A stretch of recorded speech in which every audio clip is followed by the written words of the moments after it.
जय श्री कृष्णा। भैया पांचे की उद्यापन विधि तथा कहानी।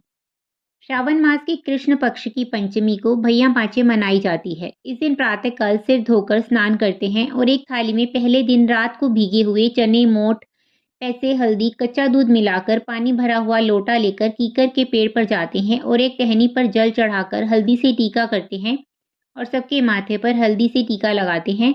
लोटे पर भी मोली बांधकर सतिया बनाते हैं। झाड़ी की टहनी के कांटों पर मोट चने बोते हैं। फिर अपनी साड़ी के पल्ले से अपने माथे व कीकर की टहनी को 7 बार छूकर कहते हैं, झाड़ झड़े मेरा बीर बढ़े, झाड़ झड़े मेरा बीर बढ़े। इसके बाद कहानी कहते हैं।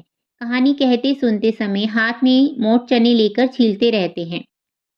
कहानी सुनने के बाद छिले हुए मोट चने वहीं पर चढ़ा देते हैं। फिर विनायक जी की कहानी भी कहते हैं।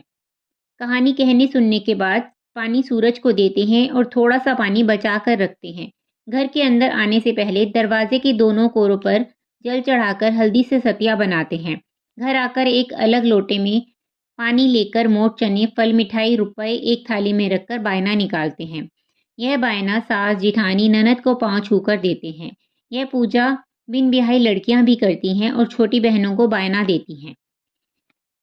उद्यापन विधि। जिन लड़कियों की इसी वर्ष शादी होती है वे पहले वर्ष मायके में ही भैया पांचे मनाती हैं और चुनरी ओढ़कर बायना मिनसकर एक बड़े ढक्कन वाले भिगोने में मोट चने भीगे हुए भरकर उन पर रुपए, फल, मिठाई, साड़ी, ब्लाउज रखकर बायने के साथ ससुराल जाकर सास, ननद, जिठानी को पांव छूकर वह बायना देती हैं। भैया पांचे की कहानी। एक राजा था, उसके 7 बहू बेटे थे। 6 बहुओं को तो पीहर था, 7वीं को कोई पीहर नहीं था। 6 बहुएं कुएं पर पानी भरने गईं तो आपस में बोली कि जल्दी जल्दी पानी भर लो, बाद में धोख मारने जाना है। कुएं पर कोई एक जनी उन 6 बहुओं से बोली कि तेरी जिठानी क्या कर रही हैं? तो वह 6 बहुएं बोली कि वह तो चरखा काट रही है, उसे क्या मालूम कि भैया पांचे क्या है, क्योंकि उसके भाई नहीं है। ये सारी बातें एक सर्प सुनकर उन 6 बहुओं के पीछे पीछे चल पड़ा। घर में आकर सर्प ने आदमी का रूप लेकर 7वीं बहू से कहा, बहन राम राम। वह कहने लगी कि मेरे तो कोई भाई नहीं था, तू भाई कहाँ से आ गया? भाई बोला, बहन तेरी शादी के बाद मेरा जन्म हुआ, इसलिए तू मुझे नहीं जानती। फिर वह अपनी सास से पूछने गई कि मेरा भाई आया है, क्या करूं? तब सास कहने लगी कि तेल से चूल्हा लीप ले और तेल में ही चावल चढ़ा दे। ऐसा करने पर ना तो चूल्हा सूखा ना ही चावल पके। फिर पड़ोसन से पूछने गई और पड़ोसन के बताने पर मिट्टी से चूल्हा लिपकर पानी में चावल चढ़ाए।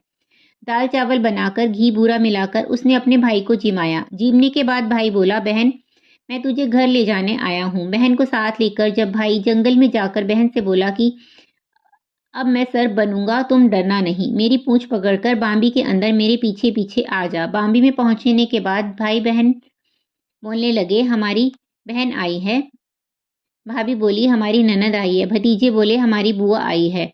माँ हर रोज अपने बच्चों को घंटी बजाकर बुलाती और उनके आने पर उन्हें दूध पिलाती थी और वह देखती रहती थी। एक दिन वह माँ से छोटे भाई बहनों को दूध पिलाने की जिद करने लगी तो माँ बोली, ले दूध तो पिला ले, परंतु गर्म दूध पर घंटी मत बजाना। उसने गलती से गर्म गर्म दूध पर घंटी बजा दी, जिसके पीने से किसी की जीभ, किसी की पूंछ और किसी का फन जल गया। तब सब गुस्से से बोले कि इसने हमें जलाया, अब हम इसे खाएंगे। यह सुनकर माँ बोली, इससे गलती हो गई, मैं इसकी तरफ से माफ़ी मांगती हूँ और इसको छोड़ दो।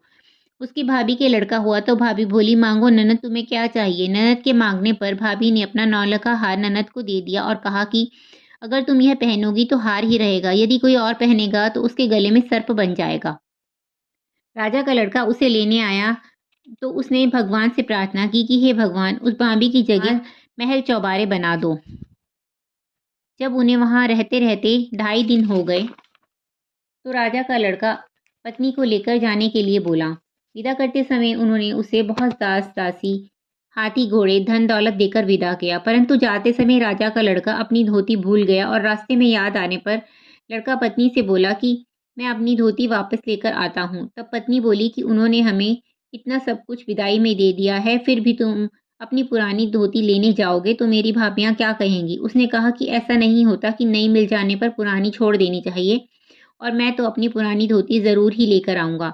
राजा के लड़के ने वहाँ पर जाकर देखा कि वहाँ पर ना तो कोई महल है ना चौबारा, और उसकी धोती कीकर के पेड़ पर लटक रही है। यह देखकर राजा का लड़का पत्नी पर तलवार तानकर खड़ा हो गया कि या तो सब सच-सच बता दो, नहीं तो मैं तुझे मारूँगा। तब पत्नी ने राजा के लड़के को बताया कि कुएं पर पड़ोसन देवरानी जेठानी बोली मार रही थी कि भैया पांचे, मैं क्या जानूं, क्योंकि मेरे तो पीहर ही नहीं था। यह सब सर्प देवता सुन रहे थे और वही मेरे धर्म के भाई बने।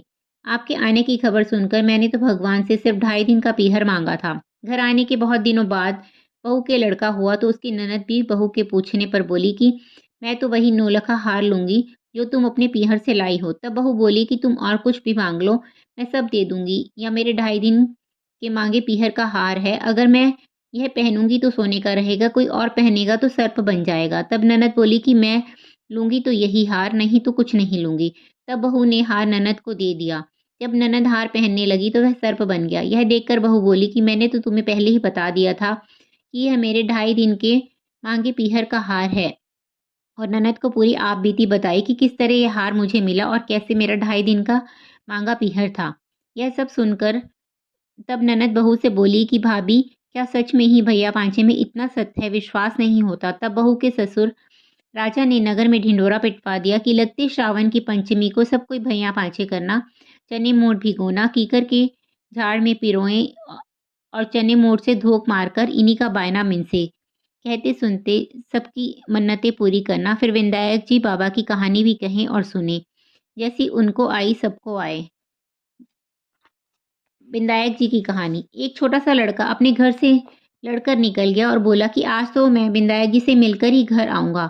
तब लड़का चलते चलते उजाड़ में चला गया तो विनायक जी ने सोचा कि इसने मेरे नाम से ही घर छोड़ा है, इसलिए इसे घर भेजे नहीं तो जंगल में शेर वगैरह खा जाएंगे।